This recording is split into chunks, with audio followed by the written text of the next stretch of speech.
The stagecoach lurched to a stop in front of the weathered trading post, and Lillian Zimmerman stepped down into the dust of Piñon, New Mexico territory, knowing she could run no further.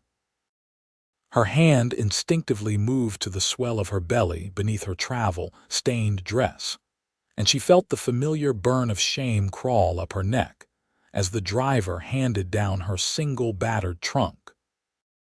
It was September of 1878, and the high desert sun beat mercilessly on her bonnet as she stood there, abandoned by circumstance and her own foolish trust in a man who had promised her the world and left her with nothing but growing evidence of her disgrace. The trading post door swung open, and a tall man in dusty work clothes emerged, his hat pulled low against the glare. He moved with the easy confidence of someone who belonged to this hard country, and when he looked at her, Lillian saw no judgment in his weathered face, only a quiet curiosity. "You looking for the boarding house, miss?" His voice was rough from wind and sun, but there was a gentleness underlying it that made something tight in her chest loosen just slightly. "I was told there might be work here," Lillian said, lifting her chin despite the exhaustion that made her bones ache. "I can cook, clean, mend. I am willing to do whatever honest work needs doing."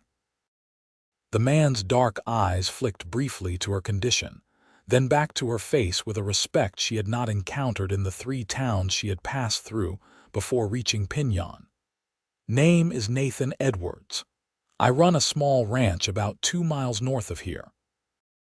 My housekeeper just left to care for her sick sister in Santa Fe." He paused, seeming to measure his words. "Pay is fair, room and board included. Work is hard but honest." Lillian felt tears prick at her eyes and blinked them back fiercely. She had learned that crying solved nothing. "I am Lillian Zimmerman, and I should tell you plainly that I am with child and have no husband. If that changes your offer, I would rather know now than waste either of our time." Nathan Edwards studied her for a long moment, and she saw something shift in his expression. A decision being made that would alter both their lives, though neither could know it then.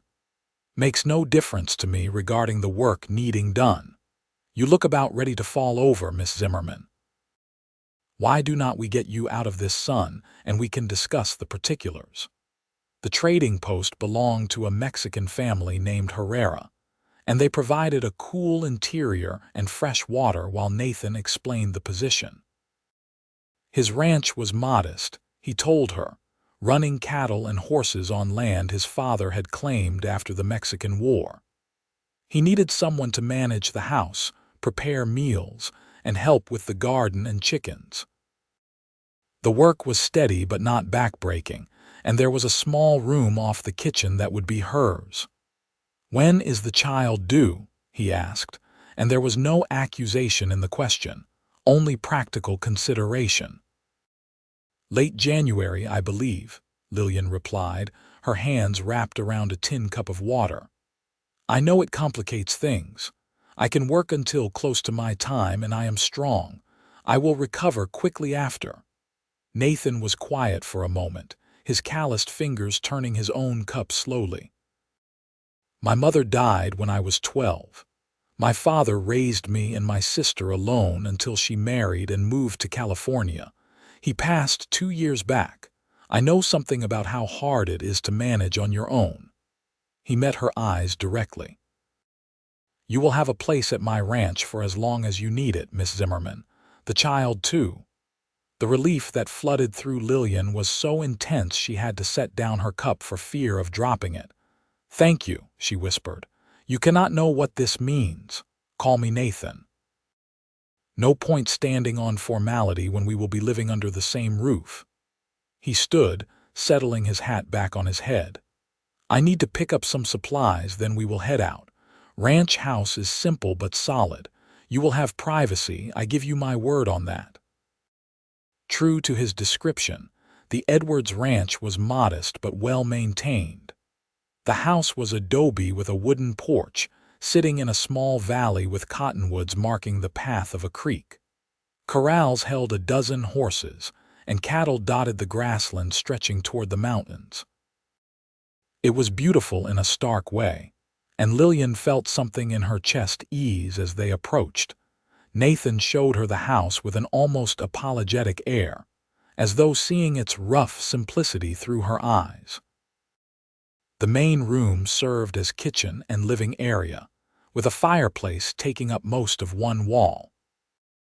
2 bedrooms opened off the main room, and the small room he had mentioned was indeed off the kitchen, barely large enough for a bed and washstand, but it had a window looking toward the creek and a door that closed. "It is not much," he said. "It is perfect," Lillian replied, and meant it. After weeks of uncertain lodgings and suspicious stares, this plain room felt like sanctuary. They fell into a routine with surprising ease. Nathan rose before dawn to see to the animals and ride out to check on the cattle. Lillian would have breakfast ready when he came in, then spend her mornings cleaning, mending, or working in the garden while the weather held.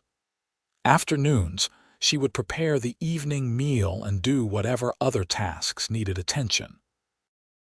Nathan was gone most days until dusk, and they would eat together, sharing quiet conversation about the work of the ranch or the changing season. He was, Lillian discovered, a man of surprising depth beneath his quiet exterior. He read books by lamplight in the evenings, mostly histories and agricultural journals, but also poetry that had belonged to his mother. He treated his animals with firm kindness and knew every cow and horse by sight. And he never once asked her about the father of her child or the circumstances that had brought her to Piñon alone and desperate. It was 3 weeks into her time at the ranch when the first complication arrived. Lillian was hanging laundry when she heard horses approaching at speed. Nathan was working on the corral fence, and she saw him straighten, his hand moving instinctively to the rifle leaning against the post nearby. 3 men rode into the yard, and Lillian recognized the type immediately. They had the hard, restless look of men who lived by opportunity and violence, their clothes dusty from long riding and their eyes calculating as they surveyed the ranch. "Afternoon," Nathan called, his voice carefully neutral. He made no move toward the rifle, but Lillian noticed he positioned himself between the riders and where she stood by the clothesline. "Afternoon yourself," the lead rider said. He was perhaps 40, with a scarred face and the confident bearing of someone used to getting his way. "Nice little spread you got here. We have been riding since dawn and could use some water for ourselves and the horses, maybe a meal if the lady is feeling hospitable." "Water is free for the asking," Nathan replied. "There is a pump by the barn. As for a meal, we were not expecting company." The man's smile did not reach his eyes. "We do not need much, just traveling through on our way to Lincoln County. Heard there might be opportunities for men willing to work." Lillian had heard the stories about Lincoln County, about the range war brewing there between rival factions fighting over land and cattle. These men were likely heading there to hire their guns to whichever side paid best, and they carried the violence of that life in every movement. Nathan seemed to make a calculation. "My wife will fix something. Water your horses. I will bring out some food shortly." The claim of her as his wife registered in Lillian's mind like a struck match, but she had the sense to nod and move toward the house without comment. She heard Nathan follow, his boots heavy on the wooden porch. Inside, he spoke quietly. "Keep to the house. I will take food out to them. Men like that, it is better not to give them reason to linger." "I understand." Lillian was already pulling out bread and cold beef, her hands steady despite the fear pooling in her stomach. "Nathan, thank you for what you said out there." He met her eyes, and she saw the steel beneath his gentle demeanor. "No thanks needed. Just stay inside until they are gone." The men ate quickly and left with surprising courtesy, but Lillian noticed Nathan kept his rifle close for the rest of the day.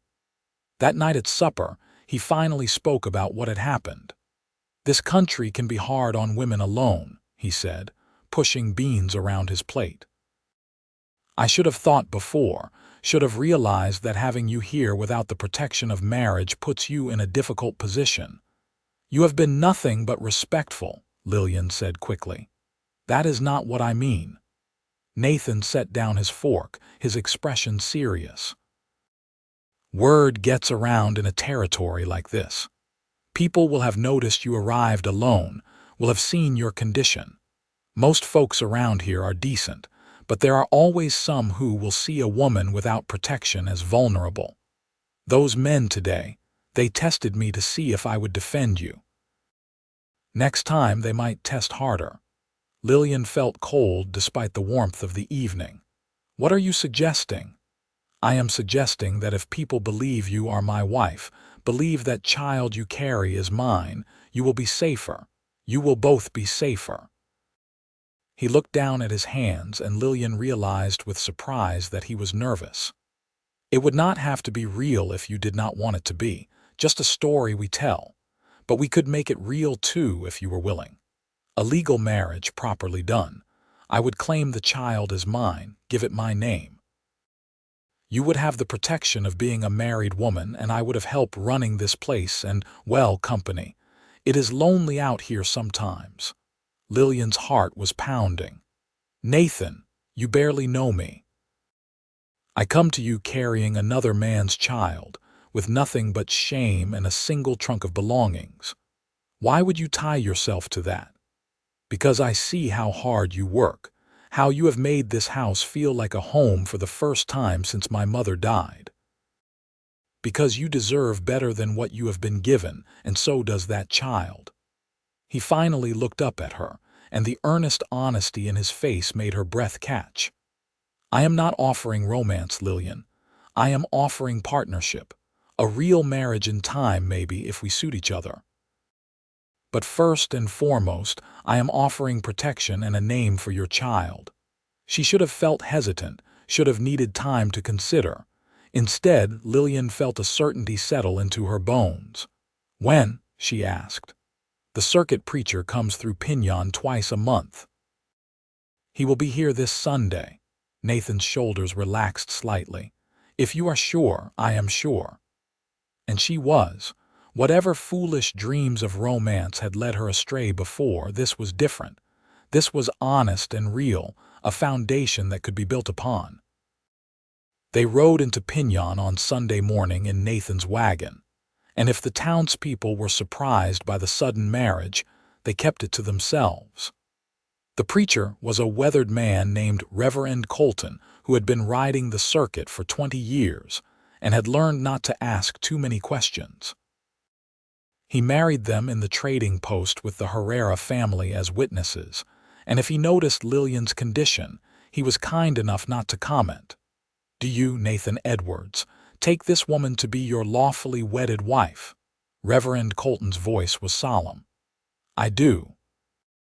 "And do you, Lillian Zimmerman, take this man to be your lawfully wedded husband?" "I do."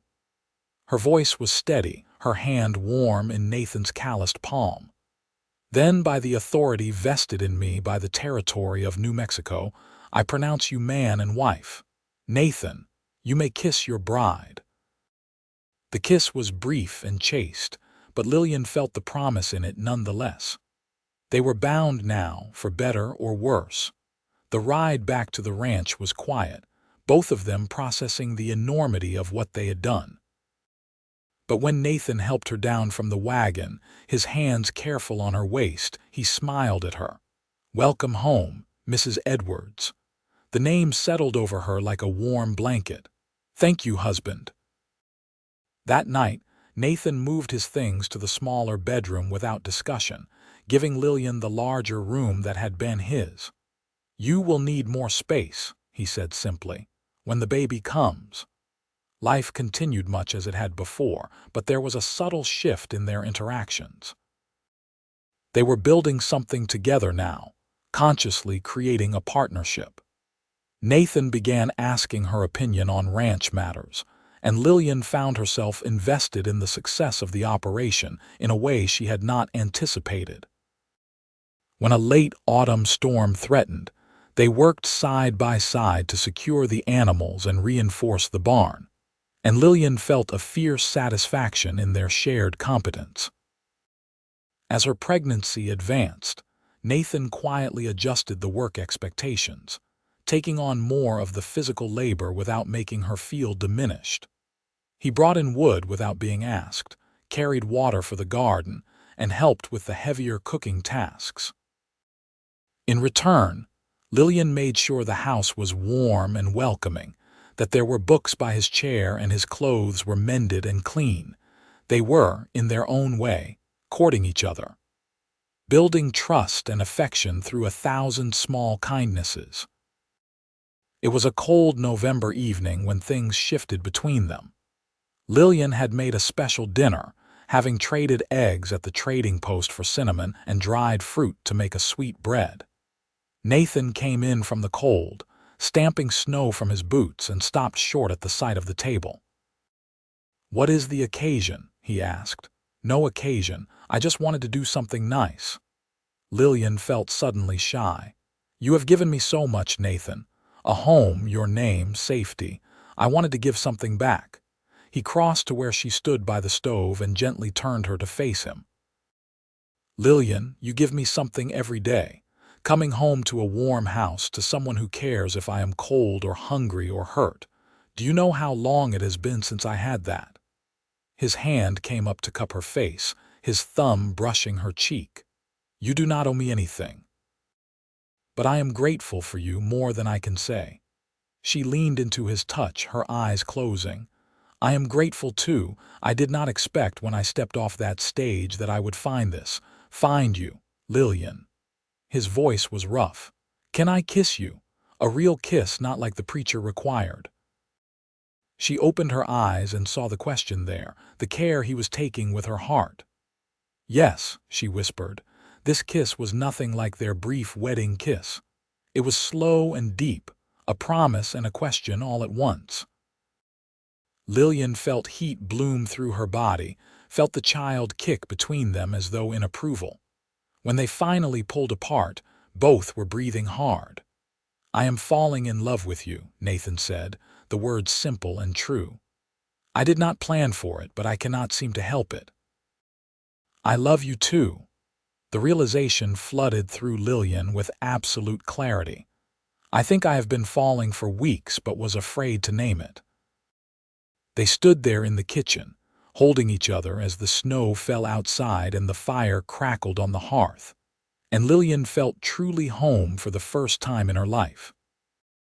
That night, Nathan moved back into the main bedroom and they lay together in the darkness, talking quietly about dreams and fears and the future they would build. He was careful with her, mindful of the child, but his hands on her skin were reverent and sure. They made love slowly, learning each other's bodies, and afterward, Lillian cried tears of joy and relief while Nathan held her close. "You are safe," he murmured into her hair. "Both of you, I will keep you safe." Winter settled over the high desert with cold clarity. The ranch work slowed, giving Nathan more time in the house, and they spent long evenings by the fire reading aloud to each other or planning for the baby's arrival. Nathan crafted a cradle from pine, his large hands surprisingly deft with the delicate work, and Lillian sewed tiny clothes from soft fabric she had traded for at the Herrera's. As Christmas approached, they made the trip into Piñon for supplies. The town was small, maybe 200 people scattered across the surrounding area, but it had a sense of community that Lillian was beginning to appreciate. At the trading post, Mrs. Herrera embraced her warmly. "Lillian, you are blooming, Querida. That baby will be strong, I can tell." She patted Lillian's belly with the familiar affection of someone who had borne 8 children of her own. "And Nathan, you are taking good care of your wife, see?" "Doing my best, madam," Nathan replied, his hand settling naturally on Lillian's back. He treats me very well, Lillian added, and felt Nathan's hand squeeze gently. They were loading supplies into the wagon when a well-dressed man approached. He had the look of a banker or lawyer, his suit expensive even if travel-stained, and his eyes were sharp with intelligence. "Nathan Edwards," he asked. "That is right. What can I do for you? My name is Harold Winters. I represent a cattle company out of Texas looking to expand operations into New Mexico territory. We have been surveying land and water rights in this area, and your property has some of the best water access around Piñon. We would like to make you an offer to purchase." Nathan's expression went carefully neutral. "The ranch is not for sale. You have not heard the offer yet." Winters smiled, but there was steel beneath it. "We are prepared to be very generous, enough money that you could buy a larger spread elsewhere or retire to a city if that suits you better." My answer would be the same at any price. The land is not for sale. Nathan's voice was firm but not hostile. "My father worked this land for 30 years, and I plan to work it for 30 more and pass it to my children. I am sure there are other properties that would suit your needs." Winter's smile thinned. "I see. Well, if you change your mind, you can reach me through the telegraph office in Santa Fe. I will be in the territory for several more months." His gaze flicked to Lillian, and she saw a calculation there that made her uneasy. "Good day to you both." As they drove out of town, Lillian voiced her concern. He did not seem like a man used to taking no for an answer. "No, he did not." Nathan's jaw was tight. "But the law is on our side. The land is properly filed and paid for. He has no recourse but to accept my decision." "I hope you are right." The incident cast a shadow over the holiday season, but Nathan refused to let it ruin their first Christmas together. He rode out to the foothills and brought back a juniper tree, which they decorated with strings of dried berries and paper ornaments Lillian folded from old newspaper. On Christmas morning, Nathan presented her with a carefully wrapped package. Inside was a beautiful shawl, woven in shades of blue and cream. "I ordered it from a weaver in Santa Fe," he said, looking nervous. "Thought you might like it. Nathan, it is beautiful." Lillian wrapped it around her shoulders, feeling the softness of the fine wool. "I have something for you too, though it is not as fine." She handed him her own package, and he unwrapped it to find a thick woolen vest she had knitted over the past month, stealing time when he was outside so it would be a surprise. She had used yarn she had carefully unraveled from an old blanket and dyed with onion skins to a rich golden brown. "Lillian." He pulled it on over his shirt and she saw genuine emotion in his face. "This is perfect. I will wear it every day." They spent Christmas Day quietly, cooking together and playing cards by the fire. It was simple and peaceful, and Lillian thought she had never been happier. The new year of 1879 arrived with bitter cold and snow that piled high against the house. Nathan spent hours each day breaking ice on the water troughs and making sure the animals had feed, coming in with his face red from wind and cold despite the scarf Lillian wrapped around him each morning. She tried to help where she could, but moving had become awkward with the weight of the child, and Nathan insisted she stay inside where it was warm. "You have your own hard work coming," he said, kissing her forehead. "Let me do this." The baby came on a freezing night in late January. Lillian woke to pain lancing through her back and knew immediately what it meant. Nathan, sleeping beside her, woke to her grip on his arm. "The baby," she gasped. "It is time." He was up instantly, lighting lamps and stoking the fire to drive back the cold. "I need to get Mrs. Herrera. She has delivered half the babies in the territory. There is no time to go to town in this snow."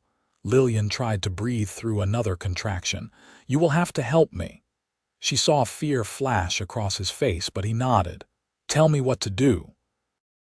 The next hours were a blur of pain and effort. Nathan proved steady and capable, following her instructions, bringing water and clean cloths, supporting her when she needed to walk, and holding her hand through the worst of it. As dawn began to lighten the windows, Lillian felt the overwhelming urge to push. "I can see the head," Nathan said, his voice tight with emotion. "Just a little more, Lillian. You are doing so well." With a final tremendous effort, the baby slipped free into Nathan's waiting hands. For a moment, there was silence and Lillian's heart stopped. Then a thin, angry wail filled the room and she collapsed back against the pillows, sobbing with relief. "It is a boy," Nathan said, his voice wondering. He quickly cleaned the baby and wrapped him in the soft blankets they had prepared, then placed him carefully in Lillian's arms. A strong, healthy boy. Lillian looked down at her son, at his tiny, perfect features and shock of dark hair, and felt love overwhelm her. "Hello, little one," she whispered. Nathan sat on the edge of the bed, one arm around Lillian, the other reaching to touch the baby's impossibly small hand. "He is beautiful. You are beautiful. You were so brave. We need to name him." Lillian looked up at Nathan, seeing tears on his weathered face. "I want him to have a piece of you in his name. You are his father in all the ways that matter." Nathan swallowed hard. "My father's name was Thomas, and your father, Samuel. Thomas Samuel Edwards." Nathan tested the name. "If that suits you, it is perfect." Lillian leaned against her husband, their son cradled between them, and felt complete. The weeks after Thomas's birth were exhausting but joyful. Nathan took on all the household work in addition to his ranch duties, refusing to let Lillian do more than care for the baby and recover. He cooked meals that ranged from adequate to terrible, made her laugh with his descriptions of his failed attempts at bread, and woke with her in the night when Thomas cried, bringing the baby to be fed, and then walking the floor with him afterward so Lillian could sleep. "You do not have to do all this," she said one night, watching him pace with Thomas against his shoulder. "I want to."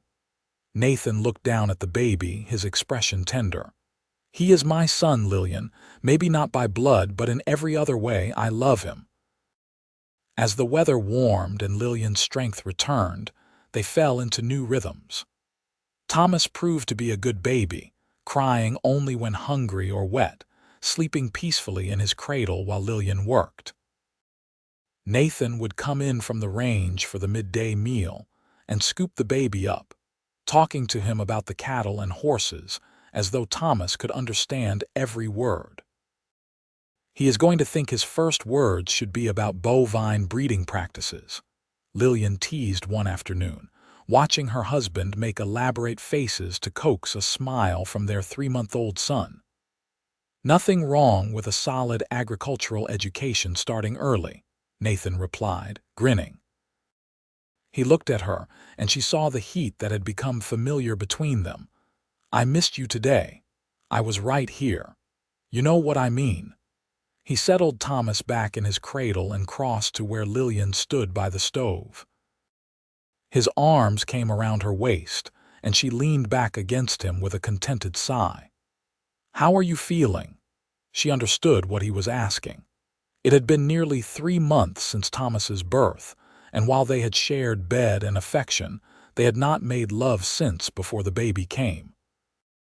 "I am feeling very well," she said softly. "The midwife said I was healed weeks ago."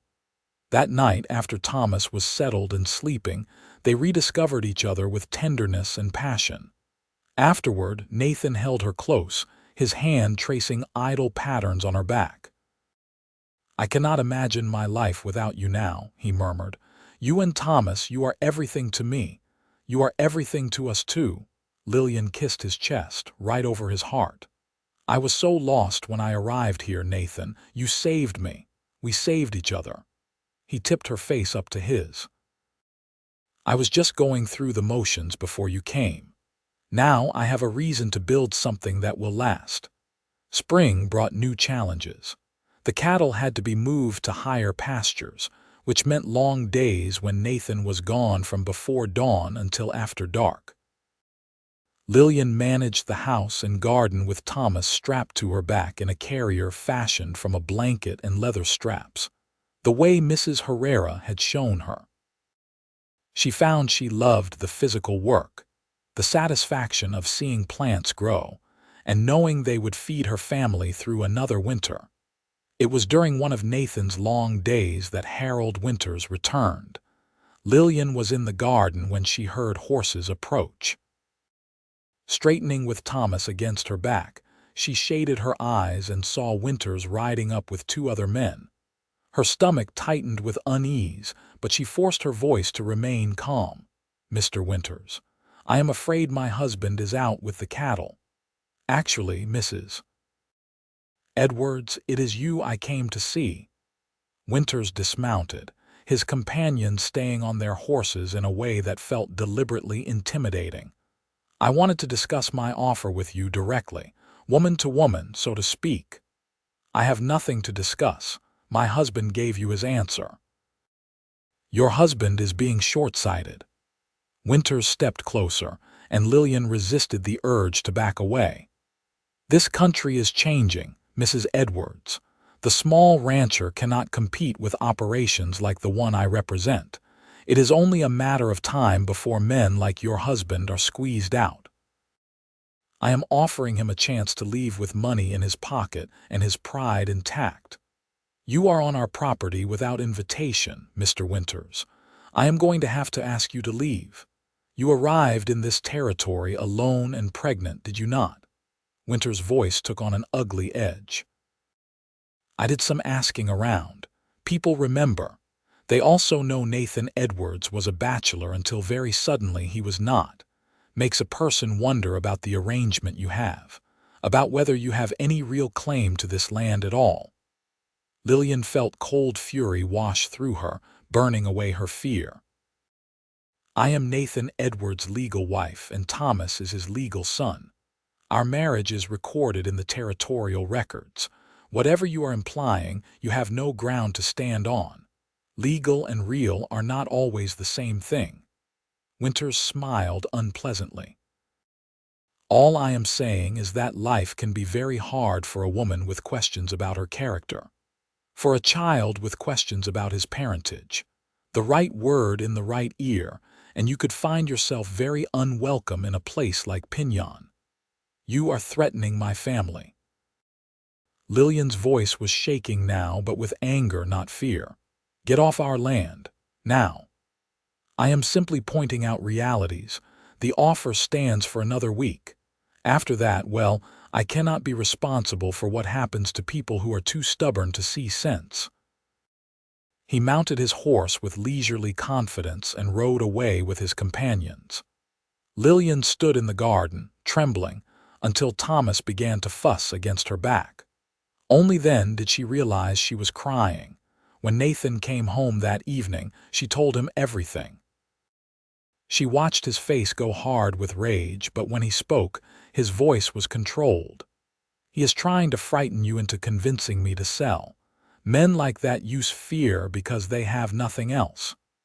He pulled her into his arms, Thomas between them. "But I will not risk you or Thomas. Tomorrow, I ride to Santa Fe and file a formal complaint with the territorial marshal. What Winters is doing amounts to extortion, and there are laws against it. What if he carries out his threats? What if he spreads lies about us in town? Then we face it together." Nathan kissed her forehead. "Anyone who matters knows the truth. You are my wife. Thomas is my son. Nothing Winters says can change that." But Lillian could not shake the fear that had taken root in her chest. That night, she lay awake long after Nathan fell asleep, listening to Thomas breathe in his cradle and praying that Nathan was right. The trip to Santa Fe took 2 days each way. Nathan left at first light with detailed notes about Winters' visits and threats, promising to return as quickly as he could. Lillian tried to maintain their normal routine, but she found herself watching the road constantly, jumping at every sound. On the second day alone, she had a visitor. But this time, it was Mrs. Herrera, driving a wagon loaded with supplies. "I heard that man Winters was out here bothering you," the older woman said without preamble, climbing down from the wagon seat with surprising agility.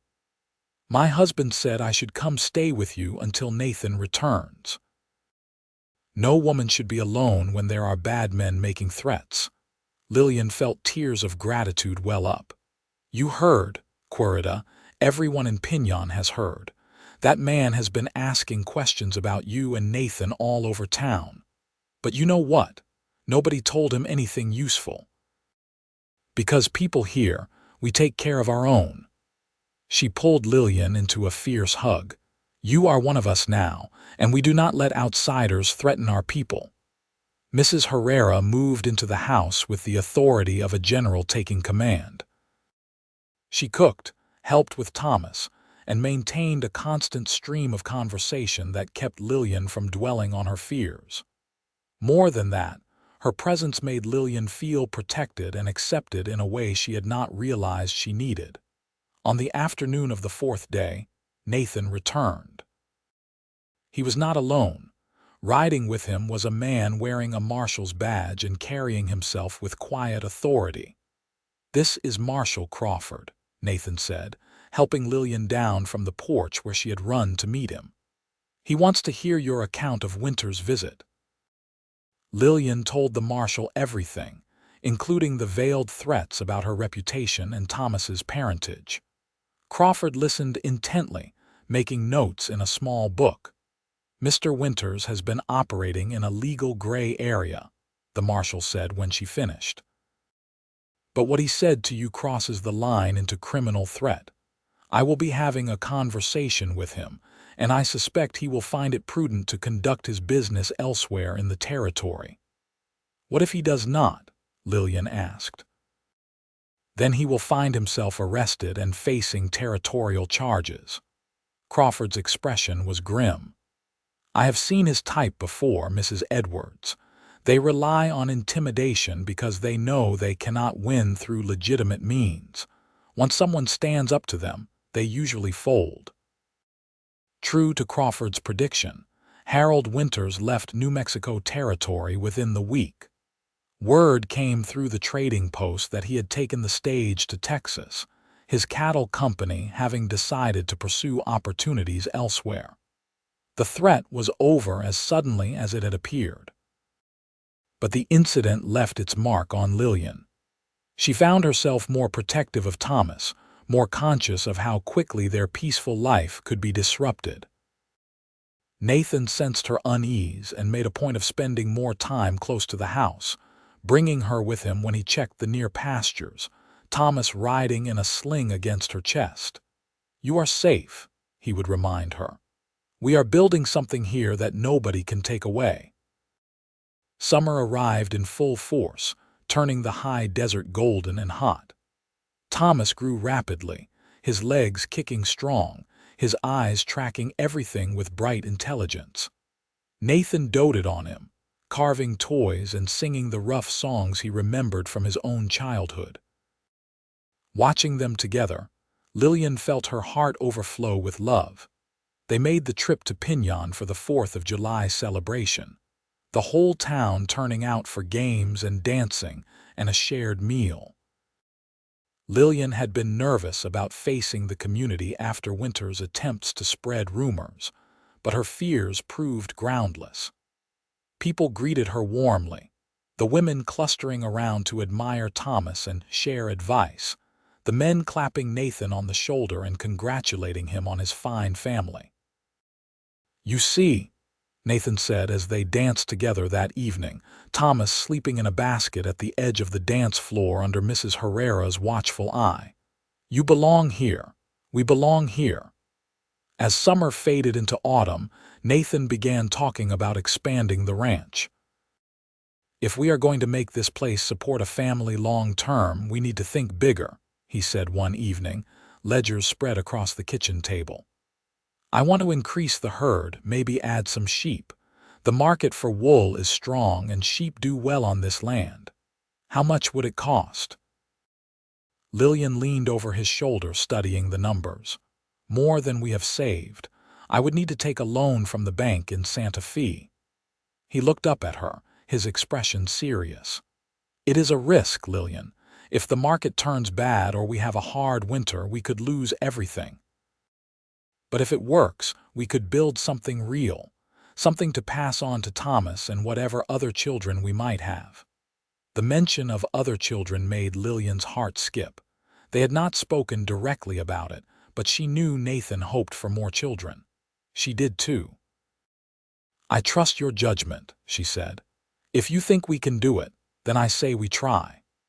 Nathan made the trip to Santa Fe in October and returned with a loan agreement and plans racing through his head. Through the winter, he worked on expanding the barn and building a proper sheep pen. Lillian helped where she could, and Thomas, now nearly a year old and crawling everywhere, provided constant entertainment and occasional chaos. On Thomas's first birthday, they had a small celebration with the Herrera family. Mrs. Herrera had made a special sweet bread, and Nathan had carved a set of wooden blocks painted in bright colors. Thomas was more interested in the wrapping paper than the blocks, making everyone laugh. He is a good boy, Mr. Herrera said, bouncing Thomas on his knee. Strong like his papa. Lillian saw Nathan's throat work with emotion at the words. Later, when they were alone, he held her close. Sometimes I forget, he said quietly, that he is not mine by blood, he just feels like mine in every way. He is yours, Lillian replied fiercely. Blood does not make a father, love does. Being there does. You are the only father he will ever know, and he is lucky to have you. Spring of 1880 brought the sheep Nathan had been planning for. He bought 20 ewes and 2 rams from a rancher near Albuquerque, and suddenly the ranch felt much busier. The sheep required different management than cattle, and Nathan spent long hours learning their needs and quirks. Lillian found herself helping more with the outside work as Thomas grew old enough to play safely in a penned area of the yard. It was during this busy time that Lillian realized she was pregnant again. The signs were familiar, the subtle changes in her body that she recognized from carrying Thomas. She waited until she was certain before telling Nathan, choosing a quiet evening when Thomas was asleep and the day's work was done. Nathan, I have something to tell you. He looked up from the harness he was mending, and something in her tone made him set it aside immediately. What is it? Are you all right? I am fine, better than fine. She took his hands in hers. I am pregnant. We are going to have another baby. The joy that lit his face was incandescent. He pulled her into his arms, holding her tight, and she felt wetness against her neck that told her he was crying. Another baby, he said, his voice rough. Ours from the beginning this time. Lillian pulled back to look at him. Thomas is ours too, Nathan, completely and fully ours. I know, I did not mean it like that. He cupped her face in his hands. I just mean that I get to be there from the start. Get to feel the baby move, help you through it all. With Thomas, I got to be his father, but I missed so much of you carrying him. Well, you will not miss anything this time. She placed his hand on her still flat stomach. This baby is yours in every possible way. The pregnancy progressed smoothly. Lillian felt stronger this time, more confident in her body and what it was doing. Nathan was attentive to the point of being comical, insisting she rest frequently and trying to take on even more of the work. Thomas, not quite understanding but sensing something important was happening, became very protective of his mother, bringing her his toys and patting her growing belly with gentle hands. As autumn approached and Lillian's belly swelled, they made preparations. This time, they arranged in advance for Mrs. Herrera to come stay when the time grew near, and Nathan made sure they had everything they might need well in advance. The baby came on a clear November night, arriving much faster than Thomas had. Nathan and Mrs. Herrera were there, and the birth, while intense, was mercifully quick. As Nathan had wished, he was there for everything, and when the baby's first cry rang out, Lillian saw wonder and awe on his face. "A daughter," Mrs. Herrera announced, placing the squalling infant on Lillian's chest. "A beautiful, perfect daughter." Nathan sat beside Lillian on the bed, one arm around her shoulders, his other hand gently touching the baby's damp, dark hair. "She is perfect," he whispered. "You are both perfect." They named her Rose Marie Edwards, Rose for Nathan's mother and Marie for Lillian's. She was tinier than Thomas had been, more delicate, but with impressive lungs that made her opinions known from the first moment. Thomas, meeting his sister the next morning, stared at her with solemn fascination before declaring "baby" and trying to share his breakfast porridge with her. With two children, the house felt wonderfully full of life and noise. Nathan proved as devoted a father to Rose as he was to Thomas, walking the floor with her in the small hours, changing her diapers without complaint, and gazing at her with besotted adoration when she deigned to smile at him. "I never thought I would have this," he said one evening, Rose asleep on his chest while Thomas played with blocks at his feet. "A family, children, someone to share it all with. You gave me everything, Lillian." "We gave it to each other," she replied, settling beside him. "I was broken when I came here, Nathan, ashamed and afraid. You helped me put myself back together. You gave me a home and a name and your love. You gave Thomas a father. We are the lucky ones." As Rose grew from infant to baby to toddler, the ranch prospered. The sheep were doing well, and the cattle herd had grown. Nathan hired a young man from Piñon to help with the work, which gave him more time with the family. They added rooms to the house, expanding it to accommodate their growing family and provide proper space for everyone. Thomas was 4 and Rose nearly 2 when Lillian realized she was pregnant for a third time. She had suspected it might happen, as she and Nathan's love for each other had only deepened with time, their physical relationship remaining passionate and tender. But this time, the pregnancy was harder.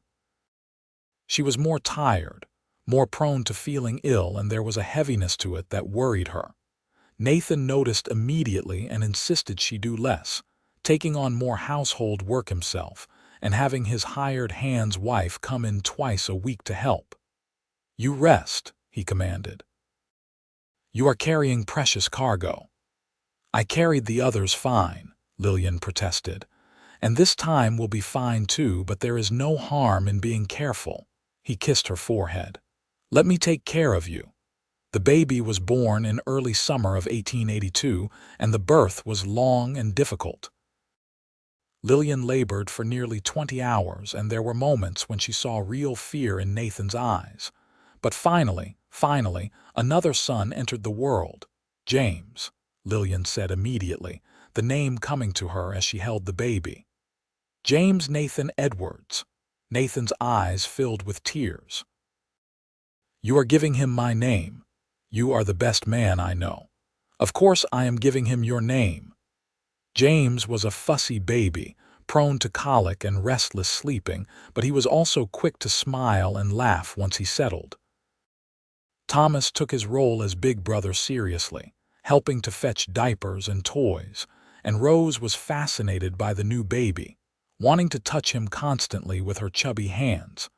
They were a complete family, loud and messy and full of love. As the children grew, Lillian and Nathan fell into the rhythm of long married couples who have weathered storms together. They could communicate with a glance across a crowded room, could finish each other's sentences, could disagree about the best way to handle something and work through it without rancor. Their love had matured from the desperate passion of those early days into something deeper and more enduring. On quiet evenings, after the children were finally asleep, they would sit together on the porch and watch the stars emerge over the mountains. Nathan would hold her hand, his thumb tracing circles on her palm, and they would talk about their days or sit in comfortable silence. "Do you ever regret it?" Nathan asked one such evening. "Taking a chance on me?" Lillian looked at him, at his weathered face and kind eyes, and felt her heart swell with love. "Not for a single moment. You gave me everything that matters, Nathan. You saw me at my lowest and chose to lift me up instead of casting me aside. You loved my son as your own before you had any reason to love me. How could I ever regret that? I am the one who got the better deal." He raised her hand to his lips. "You made me whole, Lillian. Before you, I was just existing. Now I am living." As the children grew older, life became both easier and more complex. Thomas started attending the small school in Piñon, riding in with Nathan several days a week and showing a quick mind for reading and arithmetic. Rose was all energy and opinions, keeping Lillian constantly busy, but also making her laugh a dozen times a day. James, the baby, was finally settling into a calmer disposition and following his siblings around with adoring eyes. The ranch continued to prosper. Nathan's gamble on sheep had paid off handsomely, and they were able to pay off the loan from the bank early. They improved the house further, adding a proper bathing room and a larger kitchen. Nathan bought Lillian a new stove, a beautiful cast iron model that made cooking so much easier she almost cried when it was installed. "You work hard for this family," Nathan said when she protested the expense. "You deserve to have good tools for it." They became pillars of the Piñon community. Nathan served on the school board, and Lillian organized a women's group that helped new families get established. The story of her arrival pregnant and alone had long since been absorbed into her legend, a tale of hardship overcome, and nobody thought twice about Thomas's parentage anymore. He was Nathan Edwards' son in every way that counted. When Thomas was 8, he asked Lillian about where babies came from. She was mending clothes on the porch while he played with a wooden horse Nathan had carved. "Mama," Johnny at school said that babies grow in their mama's belly. Is that true? "It is true," Lillian confirmed, wondering where this was going. "So I grew in your belly." Thomas looked at her with serious dark eyes. "You did." "And Papa is my papa." Lillian set down her mending, knowing this moment had been coming for years. "Come here, sweetheart." Thomas climbed onto her lap, too big for it really, but still her baby in so many ways. "Your papa is the man who has loved you since the day you were born. The man who walks the floor with you when you are sick, who teaches you to ride, who reads you stories every night. That is what makes someone a papa. So Papa is my real papa. He is your real papa in every way that matters." Lillian chose her words carefully. "But you are right that you have another story too. Before I met your papa, before I came to Piñon, I knew another man. He helped make you, but he left before you were born. He never got to know what a wonderful boy you are. Papa chose to be your father. He chose to love you, and he has been your papa every day since." Thomas was quiet for a moment, processing. "I am glad Papa is my papa. So am I, sweetheart." "So am I." That evening, Lillian told Nathan about the conversation. He was quiet for a long time, staring into the fire. "Do you think he understands?" he finally asked. "I think he understands what matters, that you love him, that you are his father." Lillian took his hand. "The rest he can learn as he gets older. But Nathan, you never have to worry. You are his father. He knows that. I never want him to feel less than James or Rose. Never want him to think he is not fully mine. He is fully yours. They all are." Lillian squeezed his hand. "You claimed him before you ever loved me. That bond is unbreakable." As the years passed, Thomas never brought up the conversation again, but Lillian noticed he grew even closer to Nathan, following him everywhere, learning every aspect of ranch work with fierce concentration. When Thomas was 10, Nathan began teaching him to work with the horses, and the boy showed natural talent for it. "He is good," Nathan said proudly, watching Thomas gentle a young colt. "Really good. He has a gift for understanding them." Rose, meanwhile, was growing into a force of nature. At 6, she could ride as well as many boys twice her age, and had opinions about everything from how the cattle should be moved to what they should plant in the garden.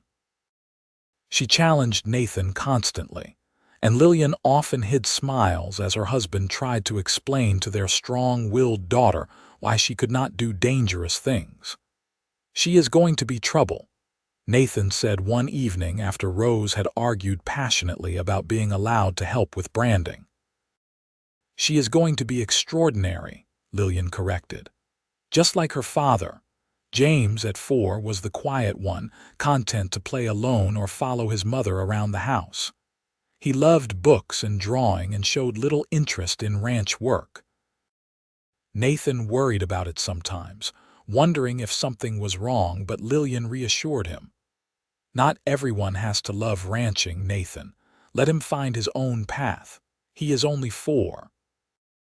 When Thomas turned 12, Nathan gave him his first real responsibility, putting him in charge of a small string of horses that would be his to train and eventually sell. Thomas threw himself into the work with determination, and that year, when they sold the horses at the market in Santa Fe, Thomas's horses brought premium prices. "I am proud of you, son," Nathan said, and Thomas glowed with the praise. They were good years, full of hard work and simple pleasures. The family grew stronger, more bonded, their rhythms and rituals becoming the foundation of something that would last generations. When Thomas was 14, a young man came through Piñon asking questions. He was well-dressed and educated, with the manner of someone from back east, and he was looking for a woman named Lillian Zimmerman. Lillian was in the trading post when someone mentioned it to her. Her blood ran cold. "Did he say what he wanted?" she asked Mrs. Herrera. "No, Querida.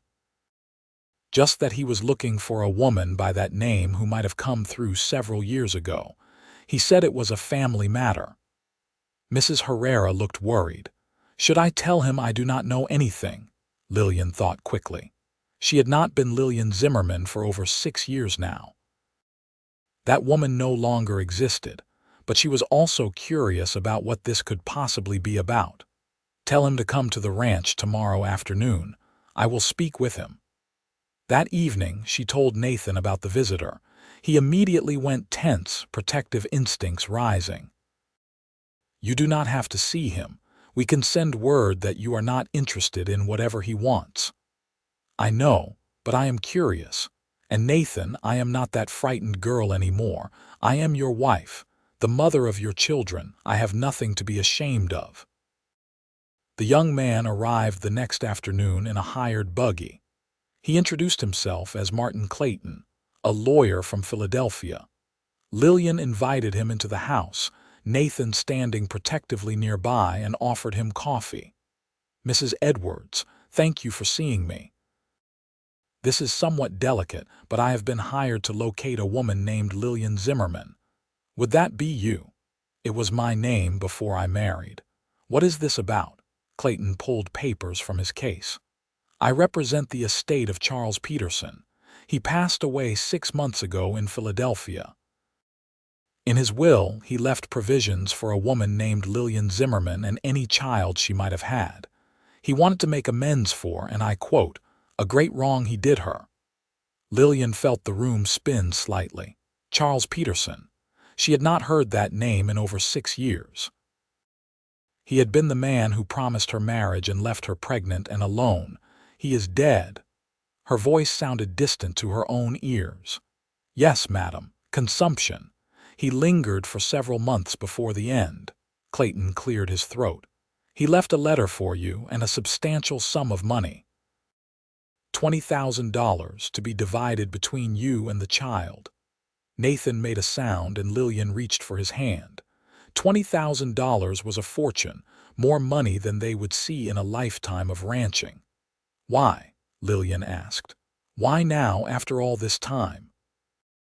According to his letter, he was a coward when he was young.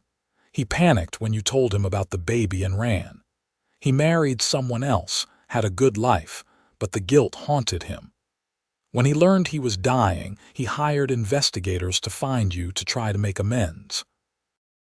Clayton held out a sealed letter. Lillian took it with shaking hands. "I do not need to read this now," she said. "But please explain the rest. The money is yours, no conditions. He only asked that you use it to give the child opportunities he otherwise might not have. Education, perhaps, or a start in business. Whatever you think best."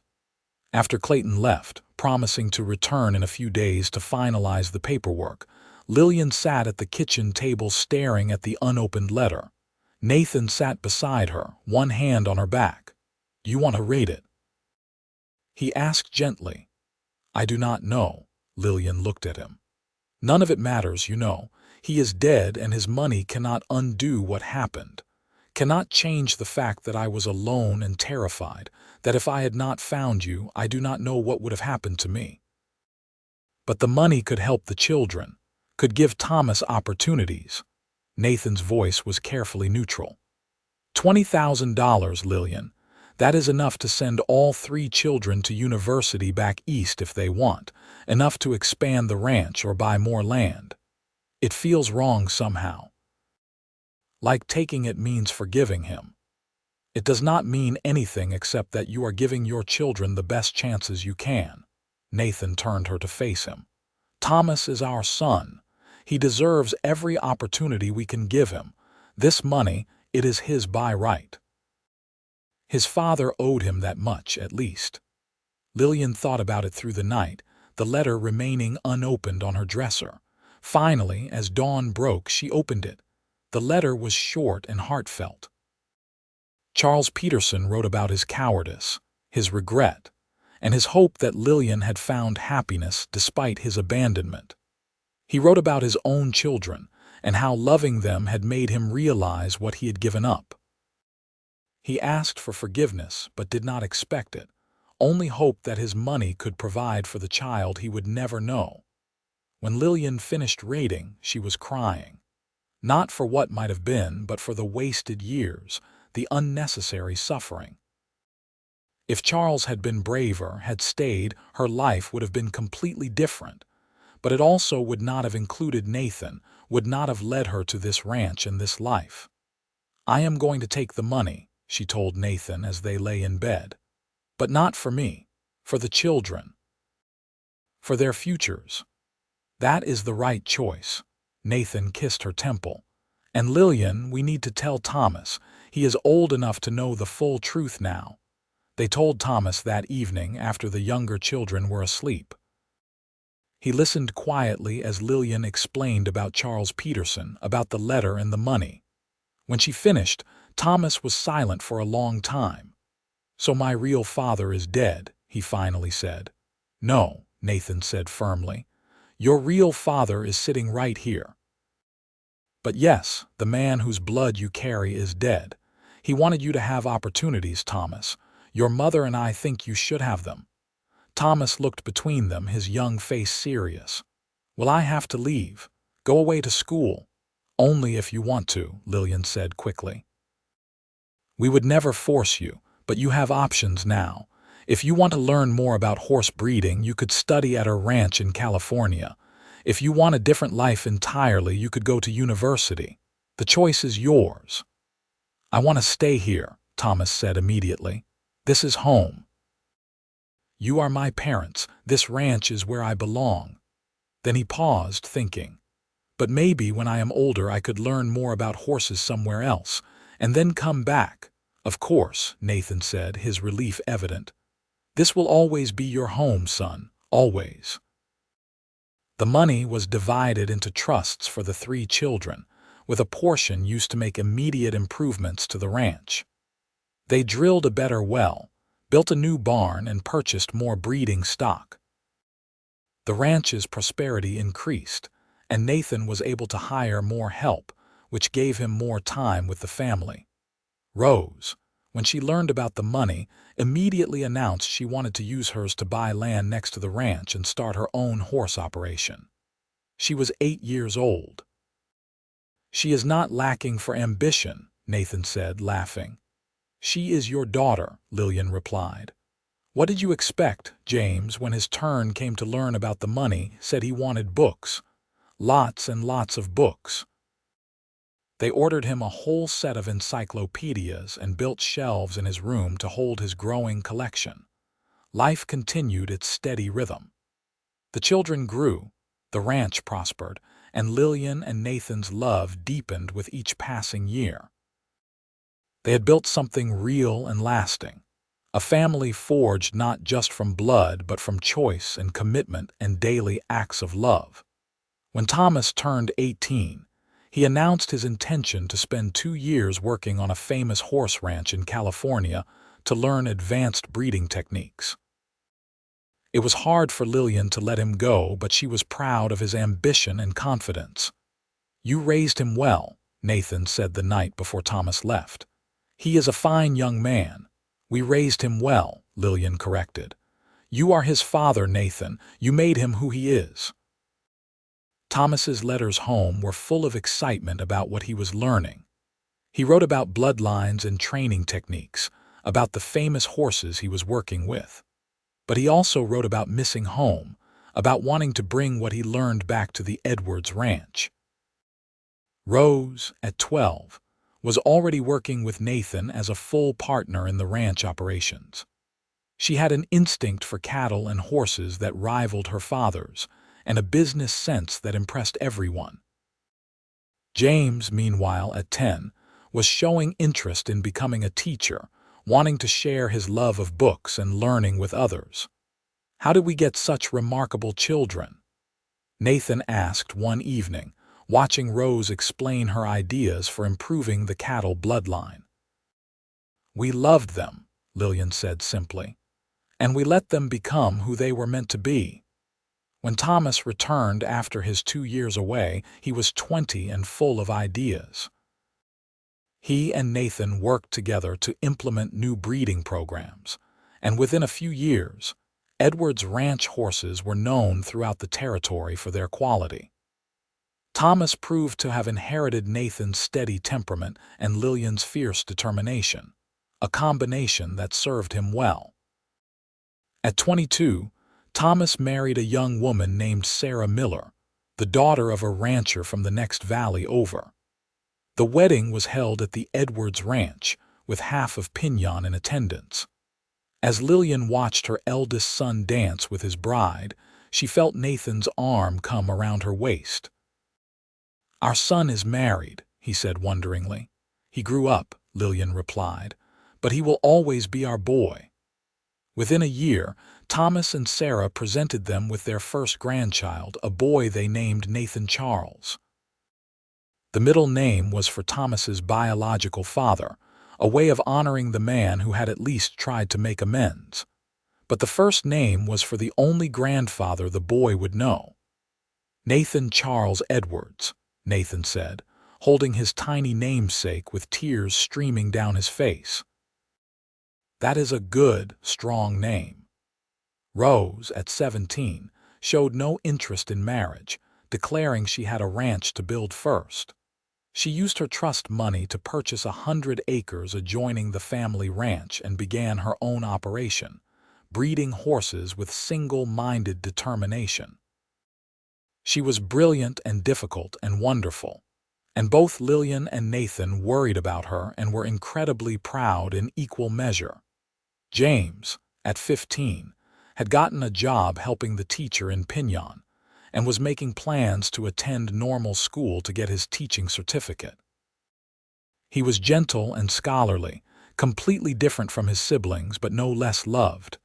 "3 such different children," Lillian said one evening, "and I love them all so fiercely." "They are all remarkable," Nathan agreed, "just like their mother." As the years passed and the children became adults with lives of their own, Lillian and Nathan found themselves alone in the house more often. Thomas had built his own place on ranch land. Rose was living in a cabin on her property, and James had taken a teaching position in Santa Fe. "It is quiet," Nathan observed one evening. "Too quiet?" Lillian asked. "No," he pulled her close. "Just different, but I like having you to myself again." They had grown older together, their faces lined by sun and wind and laughter. Nathan's hair had gone gray at the temples, and Lillian had strands of silver threading through her dark hair. But when he looked at her, she still saw the same love that had been there from the beginning. "You remember when I first arrived?" Lillian asked one evening. They were sitting on the porch, watching the sunset paint the mountains gold and purple. "I was so afraid, so ashamed. I thought my life was over." "I remember thinking you were the bravest person I had ever met," Nathan replied. "Standing there in the dust, chin up despite everything, asking for work. I fell in love with you that very day, I think. I just did not have words for it yet. You said Thomas would call you father. You said it before you even knew me, before you had any reason to care." Lillian turned to look at him. "That was when I started to believe I might survive after all. He does call me father, he always has." Nathan smiled. "And now we have grandchildren who call us grandmother and grandfather. We built something good, Lillian, something that will last." On their 20th wedding anniversary, their children threw them a party. Thomas and his wife Sarah were there with their 3 children. Rose came in from her ranch, sun-browned and happy. James traveled from Santa Fe with a young woman he was courting, a fellow teacher named Emma. The house was full of noise and laughter, of grandchildren running and adults talking. Mrs. Herrera, now quite elderly but still spry, had baked her special bread. Half the town had turned out to celebrate the couple who had become pillars of the community. As Lillian looked around at the gathering, at the life she and Nathan had built from nothing, she felt overwhelming gratitude. She had arrived in Piñon pregnant and ashamed, with nothing but a trunk and desperation. Nathan had seen past all of that to the person she could become, the family they could build together. "Speech," someone called out, and soon the whole crowd was chanting for Nathan and Lillian to speak. Nathan stood, pulling Lillian up with him. 20 years ago, I met a woman who changed my life. She was brave and strong and beautiful, and I knew right away that if I was lucky enough to convince her to stay, I would spend every day trying to be worthy of her. She brought me a son, and together we made a family. This ranch, this life, it is all because Lillian took a chance on me. I love you," he said, turning to her. "Today and always." The crowd applauded, but Lillian barely heard them. She was looking at her husband, at the man who had saved her in every way that mattered, and feeling the same fierce love she had felt for 20 years. "When I stepped off that stage," she said, her voice carrying across the suddenly quiet crowd, "I was broken. Nathan Edwards took me in when he had no reason to, claimed my son as his own before he even knew my name, and built me back up piece by piece. Everything I am, everything our family is, exists because this man saw value in me when I could not see it in myself. The life we built together is beyond anything I ever dreamed possible. I love you, Nathan. Thank you for being my partner, my love, and my home." The party continued late into the night, but eventually people began to leave, heading back to town or to their own homes. Thomas and Rose helped clean up, working together with the easy cooperation of siblings who loved each other despite being completely different. James and Emma stayed to help too, and Lillian noticed the way her son looked at the young woman and thought there might be another wedding soon. Finally, everyone was gone, and Lillian and Nathan were alone in their house. It was after midnight and they should have been exhausted, but they were both too full of joy and love to feel tired. 20 years, Nathan said, pulling Lillian into his arms as they stood in the middle of the main room. The best 20 years of my life. Mine too. Lillian reached up to trace his face, memorizing features she already knew better than her own. I cannot imagine my life without you, Nathan. Cannot imagine who I would be if that stage had stopped anywhere else. You would have survived, he said softly. You are strong enough to survive anything, but I am grateful beyond words that you ended up here, that I got to be part of your story. You are not part of my story. You are my story. You and our children and this life we built. She kissed him, soft and sweet. Everything good in my life started the day you said that Thomas would call you father. They stood there in the darkness, holding each other. Two people who had found each other when they both needed it most and built something beautiful from the broken pieces. Outside, the New Mexico night was vast and star-filled, the land that had given them a home spreading out in all directions.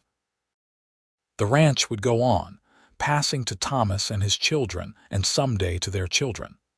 The love that Nathan and Lillian had built would ripple forward through generations, a legacy more valuable than any amount of money. Years continued to pass. Lillian and Nathan grew older but never apart. They watched their grandchildren grow and welcomed great-grandchildren. Rose eventually married a quiet man who loved her fierce spirit and helped her build an operation that rivaled their family ranch. James married Emma and had 4 children, raising them with books and love in equal measure. Thomas's horses became famous throughout the West, and the Edwards name became synonymous with quality and integrity. But Thomas never forgot where he came from, never forgot that he was the child of a woman's desperate flight and a man's compassionate choice. He told his own children the story, teaching them that family was built through love and choice, not just blood. On a warm spring day in 1906, Nathan and Lillian sat on their porch, watching their great-grandchildren play in the yard. They were in their 70s now, their bodies slowed by age but their minds and hearts as sharp as ever. Thomas lived in the house with them, having taken over most of the ranch operations, and his care for his parents was tender and devoted. "I have had a good life," Nathan said suddenly. "A better life than I ever expected." "Are you getting maudlin on me?" Lillian teased, though she felt a flutter of concern. Nathan had been slowing down lately, tiring more easily. "Just grateful," he replied, taking her hand. "Grateful for every day I got with you." That night, Nathan went to sleep beside Lillian and did not wake up. He passed peacefully, his hand still holding hers, his face peaceful. The doctor said it was his heart, that it had simply worn out after 76 years of beating. Lillian's grief was profound, a physical ache that threatened to overwhelm her. For 3 days, she barely ate or spoke, sitting by Nathan's grave in the plot they had chosen years before on a hill overlooking the ranch. It was Thomas who finally brought her back, kneeling beside her in the dirt. "Mama," he said gently, "Papa would not want this. He would want you to live, to enjoy the family you built together. Come home." "I do not know how to be without him," Lillian whispered. "He was my heart. He still is. He always will be." Thomas helped her to her feet. "But you have children and grandchildren and great-grandchildren who love you and need you. Let us help you carry this." Lillian lived another 4 years, years filled with family and memories. She told stories about Nathan to anyone who would listen, keeping his memory vivid and alive. She helped Rose with her horses, advised James on his students, and spoiled her great-grandchildren outrageously. But she also spoke often about the day she arrived in Piñon, about her fear and shame, and about the cowboy who had looked past all of it to see her worth. She told her story so that other women would know that mistakes did not have to define them, that redemption was possible, that love could be found in the most unexpected places. On a clear autumn day in 1910, Lillian passed away in her sleep, surrounded by family. She was 76 years old and had lived a life rich beyond measure. They buried her next to Nathan on the hill, under the vast New Mexico sky, and the entire community turned out to mourn and celebrate her. Thomas stood at his mother's grave, his own hair now gray, his grandchildren around him, and spoke the words that would be carved on her headstone alongside his father's. She arrived pregnant and ashamed. He said, "That child will call me father." Together they built a love that lasted lifetimes and a legacy that will never fade. Beloved wife, mother, grandmother, and friend. The Edwards Ranch continued for generations, the family growing and spreading but never forgetting their origins. The story of Nathan and Lillian became legend, told and retold, a reminder that love and compassion could transform lives, that the choices made in a single moment could echo through eternity. And in the house that Nathan built and Lillian made a home, in the rooms where their children were born and their grandchildren played, their love remained, woven into the very fabric of the place. Anyone who entered could feel it, a warmth and welcome that had nothing to do with fire or furnace, everything to do with two souls who found each other when they needed it most and built something beautiful that would never truly end.